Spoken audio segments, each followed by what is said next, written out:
आला नमस्कार, मैं सदर सैफी और आप देख रहे हैं हमारा खास बुलेटिन। 8 राज्यों की 57 सीटों पर आखिरी दौर की वोटिंग है। सियासी दल ग्राउंड जीरो पर दिग्गज से लेकर कार्यकर्ताओं तक पसीना बहा रहे हैं। विपक्ष को प्रशासनिक कार्यशैली को लेकर कई सवाल खड़े करता है तो ईवीएम पर संदेह करता है कि उसके लिए भी मॉनिटरिंग सबसे ज्यादा अहम है। लेकिन इसी दिन कांग्रेस अध्यक्ष मल्लिकार्जुन खड़गे की मीटिंग का फैसला अटपटा सा लगता है। सीएम अरविंद केजरीवाल को मिली अंतरिम जमानत एक को ही खत्म हो जाएगी। ऐसे में क्या खास तौर पर उन्हें ध्यान में रखकर ही बैठक प्लान की गई है या फिर चुनाव में जीत को लेकर अति उत्साह उनकी वजह है? ऐसे में एजेंडा क्या है, इसको लेकर अभी कुछ क्लियर नहीं किया गया है। केजरीवाल का फैक्टर अहम माना जा रहा है। अंतरिम जमानत की म्याद आगे बढ़ाने के आसार खत्म है, यानी 4 जून जिस दिन रिजल्ट आउट होगा उस दिन वो तिहाड़ में ही रहेंगे। फिलहाल कांग्रेस की हाँ में हाँ मिलाने में केजरीवाल कम से कम इंडी ब्लॉक की बैठकों में अव्वल रहते हैं। तब भी जब मल्लिकार्जुन खड़गे का नाम ममता बनर्जी के ने बतौर पीएम उम्मीदवार आगे बढ़ाया था और केजरीवाल ने इसकी सहमति जताई थी। यानी कि कांग्रेस के सियासी गणित में फिलहाल फिट बैठते हैं केजरीवाल। उनके जेल जाने के एक दिन पहले 1 जून को बैठक बुलाने का ये एक बड़ा कारण हो सकता है।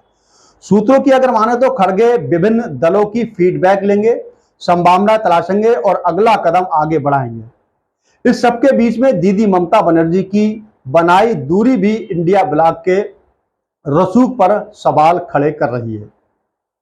पहली बार नहीं है जबकि ममता बनर्जी ने कन्नी काटी हो। पहले भी ऐसा हो चुका है कि हालांकि उनकी पार्टी नेता इसमें शामिल होते रहे हैं, इस बार भी अपनी जिम्मेदारियों के चलते उनका फैसला बड़ा है।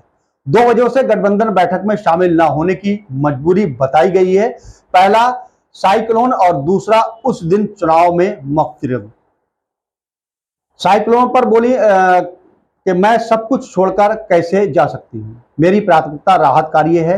अगर मैं यहाँ एक जनसभा में शामिल हूँ तो मेरी संवेदना उन लोगों को, चक्रवात प्रभावित लोगों को बचाने की है।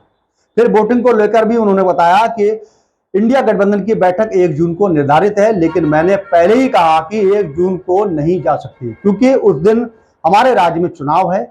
अब तक मेरे पास यही जानकारी है कि पंजाब, उत्तर प्रदेश और बिहार में चुनाव है। मतदान शाम 6 बजे तक जारी रहेगा और कभी कभी ये उससे शाम 6 बजे तक आगे और बढ़ाया जा सकता है।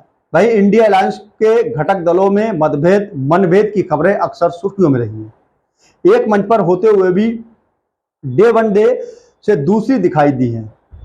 इस बीच कुछ साथी छिटक कर दूर भी हो गए हैं। सनातन को लेकर दक्षिण में बवाली मचा है, उत्तर में गठबंधन अभी असमंजस की स्थिति में दिखाई दे रहा है। लेकिन देखना यह होगा 1 जून को होने वाली इंडिया गठबंधन की जो बैठक है उसमें कौन कौन नेता शामिल होते हैं।